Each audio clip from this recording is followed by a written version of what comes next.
Hello my dear friends, I am Anchita. Today we are going to discuss about international financial flows from the 5th module of International Trade, Balance of Payment and Introduction to International Financial Flows. International investment are the largest source of external finance for developing countries. They play an increasing role in economic development.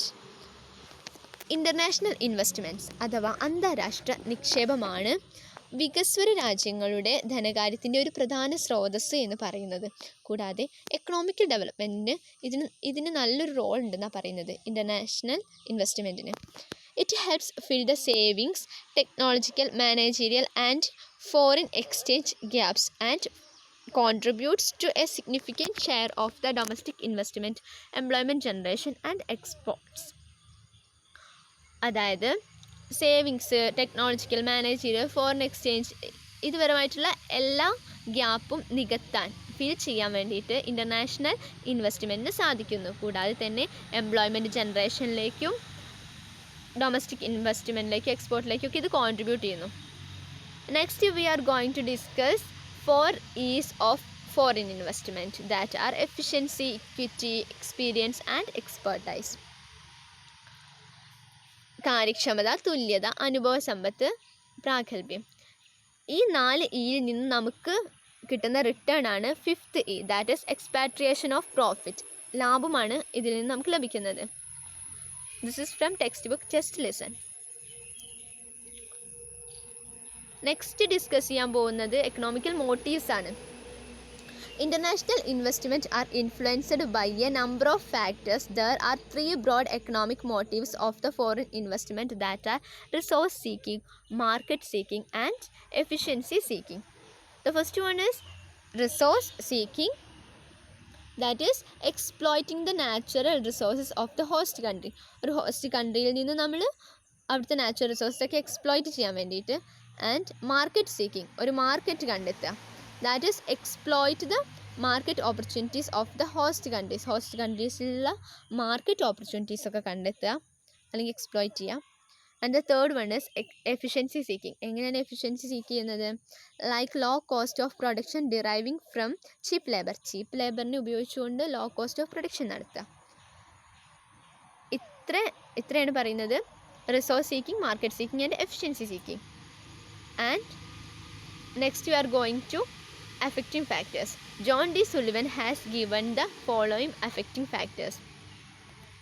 12 factors ആണ് പറയുന്നത്. അപ്പോൾ നമുക്ക് നോക്കാം.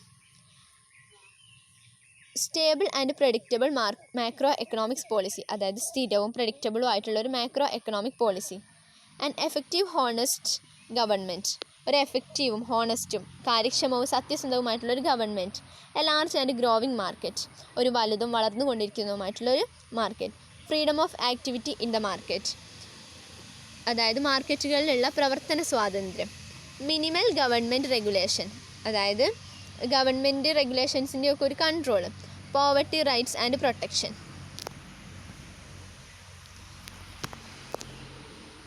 Continuation ആണ്. Reliable infrastructure, വിശ്വസനീയമായിട്ടുള്ള ഒരു infrastructure, അടിസ്ഥാന സൗകര്യങ്ങൾ. Availability of high quality factors of production, high quality factors of പ്രൊഡക്ഷൻ്റെ ലഭ്യത. എ സ്ട്രോങ് ലോക്കൽ കറൻസി, നമ്മുടെ ആഭ്യന്തര കറൻസി, ശക്തമായിട്ടുള്ള ആഭ്യന്തര currency. The ability to remit profit and dividend and interest, അതായത് പ്രോഫിറ്റുകളും ഡിവിഡൻറ്റ്, ഇൻട്രസ്റ്റ് ഇതെല്ലാം തിരിച്ചടയ്ക്കാനുള്ള ശേഷി. എ ഫേവറബിൾ ടാക്സ് ക്ലൈമറ്റ്, അനുകൂലമായിട്ടുള്ള ഒരു നികുതി വ്യവസ്ഥ. Freedom to operate between markets, അതായത് മാർക്കറ്റുകൾക്ക് ഇടയിലുള്ള പ്രവർത്തന സ്വാതന്ത്ര്യം. ഇത്രയും കാര്യങ്ങളാണ് എന്തിനെ ബാധിക്കുന്നതെന്ന് പറഞ്ഞത്? ഇൻ്റർനാഷണൽ ഇൻവെസ്റ്റ്മെൻറ്റിനെ ബാധിക്കുന്ന ഘടകങ്ങൾ എന്ന് പറയുന്നത് അഫക്റ്റിംഗ് ഫാക്ടേഴ്സാണ് നമ്മൾ പറഞ്ഞത്. നമ്മൾ കൺക്ലൂഡ് ചെയ്യാൻ പോവുകയാണ്. After economical reforms LPG, the scope of foreign investment was increase.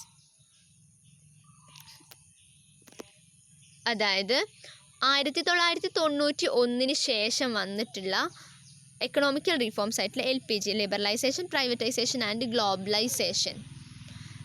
V are also discussing in Indian economy. And അപ്പോൾ അതിന് ശേഷം നമ്മുടെ ഫോറിൻ ഇൻവെസ്റ്റ്മെൻറ്റിൻ്റെ സ്കോപ്പൊക്കെ ഒരുപാട് വർദ്ധിച്ചു എന്നാണ് പറയുന്നത്. ഇത്രയും കാര്യങ്ങളാണ് എനിക്ക് ഇൻ്റർനാഷണൽ ഫിനാൻഷ്യൽ ഫ്ലോസിൽ പറയാനുള്ളത്. And thanks for watching my seminar video.